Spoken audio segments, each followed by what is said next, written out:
Welcome back, everybody, to Latin's Fight Picks. Today we'll go over the last Saturday's fight card on February 24th. Moreno versus Royval 2. We'll go over what went right and what went wrong, and we'll see how things ended up in the end. It was a good night overall, so no complaints, except for one. But anyways, we'll start off with the most confident, and we'll move down the board, and we'll talk about each fight really quickly. Let's start. Most confident, Naimov. Naimov absolutely destroyed Silva. Silva did get an immediate leg injury, I think, at the beginning. You know, with these odds at minus 575, minus 600, or whatever it was, I said, you know, you could even have a possible dog play where you throw Silva into something, and I did. But, I mean, obviously Naimov was going to win that fight, but hey, you never know. Sometimes you just want to throw a little bit of money at it, but it's what do they call what's a nibble? A nibble? Yeah, a little nibble at it. But nevertheless, he got injured almost immediately. Naimov came out like expected, like a bat out of hell, throwing spin kicks. I mean, the guy looked really good. The whole idea was to hopefully get out of the first round, but Silva got injured and then he got hit a few times and fell down. It was over. Nevertheless, he was the most confident pick anyway. Moving on, second most confident pick. Yeah, split decision loss, Moreno. Man, Royval looked really good and Moreno did not look effective. Um, he just had such a hard time with this range with Royval, and I think he took Royval down a couple times. He had, you know, he had terrible control. You know, you had Pantoja who was taking Royval down, controlling him. Moreno could not control him on the ground. Royval was getting up pretty quick. And Royval just kept throwing punches and throwing punches and throwing punches. It was a barrage of punches. The more effective punches were obviously from Moreno, but Royval probably outlanded him anyway. But he just threw, I think, at least twice as much. So, you know, congratulations to Royval. Unfortunately, he kind of ruined. I had a small parlay going this way, and he kind of put a stop to it. So, anyways, that wasn't good. But the rest of the bets came through. Moving on, Torres, you know, in devastating fashion, took the fight to the ground, won by submission. You know, the guy is fun to watch. You know, yeah, I'm looking forward to see his fights. I mean, it's all ends in the first round. You gotta love this guy. He's able to finish it on the feet, on the ground, you name it. Yeah, I mean at minus 190, he's going to come in probably next time as a huge favorite, which was a good opportunity here because this guy, depending on who gets put up against, he's going to be a huge favorite, I think. So yeah, it's a good fight. Definitely dominated the first round, split decision. Zellhuber, you know, hey, Prado's a really tough guy. He definitely came through, you know, made it a competitive fight. Zellhuber did win the fight. I mean, I think some of the judges might have given Prado the first round. But Zellhuber with his reach, and you know what? He was smart about it. He usually doesn't use his reach really well, but he did in this case use it better than I expected, and kept Prado at a distance. And Prado just kept throwing bombs. He was dangerous right to the very end. But with the kicks and the leg kicks and the jab, Zellhuber did win that fight. He's got a great chin too, so he did absorb some punishment and survived. ZM, again, this was a nail biter just because of how many times ZM got taken down. Even though there wasn't a lot of, how can I put it, it wasn't effective. He got taken down and then Puelas basically just lied on him, didn't do very much with it. And a few times ZM was able to get up. He wasn't on the ground very long. And when he was on the ground, Puelas wasn't very effective. And on the feet, ZM was piecing him up quite easily. Yeah, I mean, but it was a split decision. I was surprised it was a split decision. A little worried as well. But yeah, I mean, it was a split. It was a little bit of a sweat. But I mean, ZM clearly won the fight. It wasn't, I don't think it should have been a split decision, that's for sure. ZM clearly won the fight. Puelas was effective in some takedowns, wasn't effective at pursuing the submission or ground and pound or anything. So by far the bigger damage was by ZM. Definitely shouldn't have been a split, but yeah, he won. Moving on, Rodriguez. You know, this guy's really tough. I mean, and this when my analysis, I said when he fought on the contender series, he actually looked really good. And the last fight, you see him in the more regional scene, he didn't do that good against a journeyman fight named Angel, but it almost looked like he wasn't even trying. He was just trying to make it a fun, scrappy fight without really trying to finish this guy, and he was almost doing stuff to get hit or make it easier to get. He wasn't avoiding just the confrontation of getting hit. He was just kind of enjoying the moment, knowing that he could probably finish it. And that's what was my analysis. I said it almost looked like he wasn't even trying. And now you saw him fight against Bondar, and you see exactly how good this guy is. He was very effective with his strikes, and he got hit quite a few times really hard. The guy has got a chin. And yeah, you know, and he submitted Bondar. The guy's definitely, you know, pretty good. I mean, Bondar's not the greatest, but he was definitely better than Bondar.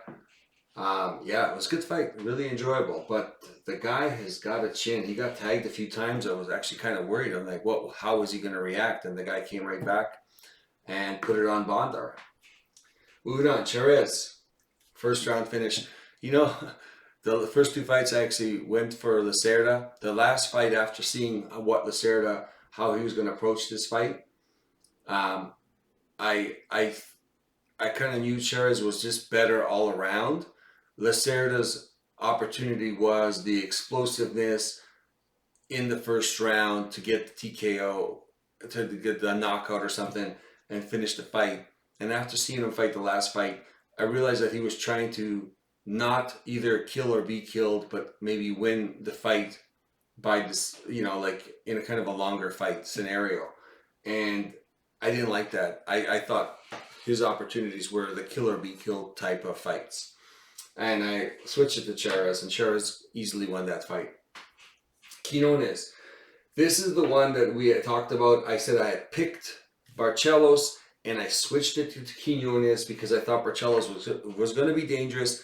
He's definitely older, but he's still dangerous. And I went to Quinones because he's the younger fighter. He's a great striker, and I think he'd just be able to, you know, outdo the older fighter. And you know what? The first two rounds, Quinones was winning both rounds. Barcelos had a couple of moments and tagged Quinones. Quinones is a tough guy, has a good chin, survived it. Every time he got taken down, he bounced back up. But as the fight went on, it seems like it took him a little longer to get back up, but he was getting up, and he did win the first two rounds. And in the third round, Barcelos rushed him, got a single leg, tree-topped him, and put him on the floor. And Quinones, as usual, was getting back up, and he rushed getting back up, and he left his neck exposed just for one split second, and Barcelos locked up a choke and choked him. So this is why I was so flip-floppy on that fight, because Barcelos is still dangerous. But, you know, after the first two rounds, thought it was kind of in the bag, because Quinones just had to keep doing what he was doing. And he was obviously defending the takedowns and the submission attempts very well. But he slipped, made one mistake. Maybe he was tired, hard to tell, in the third round, and boom, he was done. That was a shame, because it was right here. It was a dog, so it was a good payout, plus 145. But there you go. I mean, that's what happens in a fight, right? Aguilar, you know, split decision. The guy's tenacious. The guy won't stop coming at you. Mendonca, you know, did have his moments. It was a close fight. Mendonca would take him to the ground, and Aguilar would reverse the position. The guy's great to watch. I mean, these guys were on the ground, but it was by no means boring at all. So close fight. I thought Aguilar did win the fight. In all fairness, it was close. It was a split decision. No complaints. Yair, and I had this marked as Ortega just because at the beginning I really was favoring of Yair, but the more I looked at tape, I was like, you know, Ortega could possibly win this, and like I stuck with my original pick, but now you know why I had a feeling Ortega could win this. I mean, he's tough. This guy's got a chin on him. He took a beating, and Yair could have easily won that fight at that point. Ortega survives, recovers, quick recovery, and then proceeded to break down Yair, take him to the ground, and just put himself in a really good spot and eventually choked out Yair. And Ortega, yeah, it was a good fight. The guy's tough, weathered the storm, got on the ground, and he showed, how good at submissions he really is. This is why I kind of had it like this. I stuck with Yair. He could have won it, I guess, in the first round, almost KO'd him, but Ortega stuck with it and won. Not a huge surprise. This one, Dos Santos, again, Moreno, Dos Santos, this could have gone either way. It was a split decision for Dos Santos.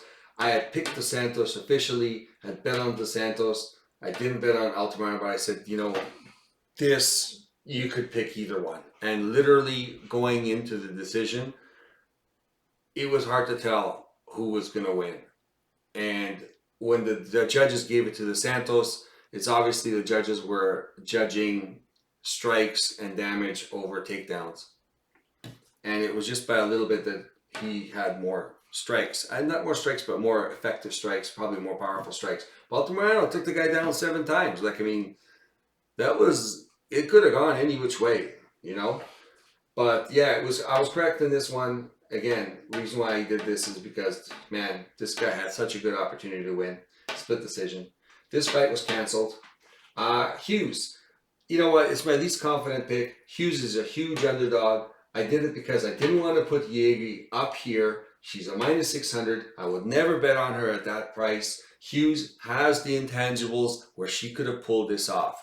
And guess what? It went to the 3rd round, and it was a decision. And Uregi, like I said, if it's going to be a stand-up fight, and Hughes can't take her down, she's too fast.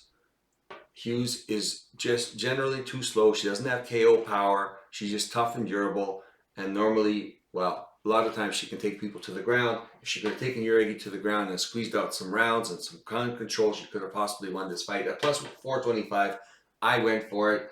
Uregi was going to be the person who I thought was going to win. I thought Hughes might have had an opportunity for an upset. She couldn't take her down. Uregi was too fast on the feet. Just pieced her up. She won all the rounds. Yeah, but guess what? At -600, she couldn't take Hughes out. It's not like Hughes was ever out of the fight. She wasn't going to get knocked out. So yeah, it was just, there's no way I'd bet -600 anyway. I kind of went for the dog shot here. It didn't quite work out. Overall, we did well. This was a decision loss. It's 1. This one, he was winning, and then he got choked at the 3rd round. That's 2. Yair, again, almost knocked him out. He came back, choked him out. That's 3. And Hughes, if you count Hughes, because it was 3 legit picks that didn't go my way. This was kind of just the dog shot kind of pick, knowing that she's going to win it, and just figured, you know what, if I'm going to put any money down, it'll be on her. So yeah, 3 definite picks that unfortunately didn't go our way. It wasn't a bad card, but it started off great. So normally it starts off really bad, but I mean, until the Moreno split, there was still, and I had opportunity to get a pretty decent sized parlay.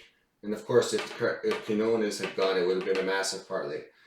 And then if Yair, if I had switched it to Ortega, of course, it would have been a tremendous parlay. Anyways, yeah, Moreno kind of ruined it for me here, really. But overall, it was a pretty good card. It was very enjoyable. The fights were good, especially at the beginning, because they were just going my way. And it's nothing worse than starting off a fight card and the first fight or the first 2 fights go against you. That's terrible. But in this case, it wasn't like that. They were actually going my way. It was nice to watch. It was enjoyable to watch. But yeah, it was a good fight card. Didn't do too bad. Average, I'd say. I don't think it was anything stellar, but I don't think it was definitely bad. 3 mistakes out of the 13. Well, this was kind of just a dog shot, if you don't include that, or 3 out of 12. Still okay. But nevertheless, I'll have to start working on these fights for this weekend. I'm already falling a little bit behind. I'll try to get it out. I will get it out before Friday. Okay, so I'll get the video up before Friday, Thursday probably. But nevertheless, thank you for joining me. Hit the like button if you like the content. Leave a comment for the algorithm. Let me know how you did, which fights went right for you, which ones went wrong, and what you thought about this fight card. And also subscribe if you want to subscribe and get notified when the next video comes out. Otherwise, thanks for joining me, and we will see you in a couple days for the next fight card predictions. Thank you very much. Have a great day.